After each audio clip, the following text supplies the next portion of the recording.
Welcome to Equity and Ag, your market update. Corn finished slightly higher on Tuesday, with May futures gaining 2 cents to close at $4.57 and 3/4.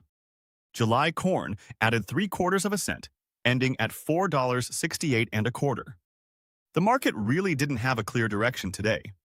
Traders are weighing a few different factors, including smaller year-over-year planted acreage, large March 1st stock numbers, and weaker energy markets with uncertainty still hanging around.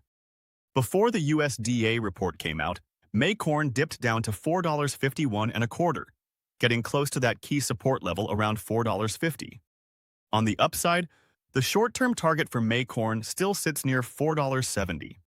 Soybeans moved higher on the day, with May futures closing up 11 and 1/4 cents at $11.71.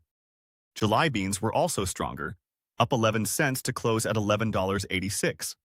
The boost came after planted acreage estimates for 2026 came in lower than expected. Even with today's strength, May futures still couldn't break through resistance near $11.78.5, which lines up with the 20-day moving average. Because of that, the bearish chart pattern hasn't been fully broken yet, but overall, the market looks a lot better compared to where it closed at the end of last week and earlier this week. Support is sitting down in the low $11.60 range. Wheat had a strong session as well. May Kansas City wheat futures closed up 9 and 1/4 cents at $6.35.5. Chicago and Minneapolis contracts also finished higher.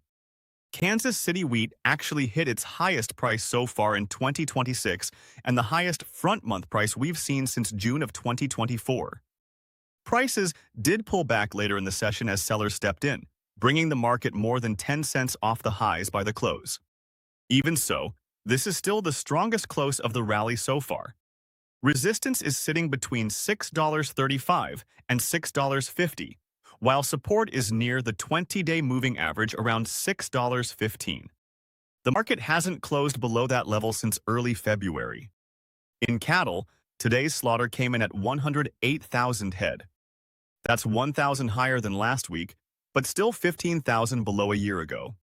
Cattle futures had a strong day, with live contracts up anywhere from 152 to 347, and feeder cattle even stronger, gaining between 322 and 582. Beef cutouts are expected to finish the day higher, with light to moderate movement in the box market. Disclaimer: this content is for informational and educational purposes only and should not be considered financial or trading advice. Futures and options trading involve significant risk and are not suitable for all investors. Always do your own research and consult with a licensed financial advisor before making any trading decisions.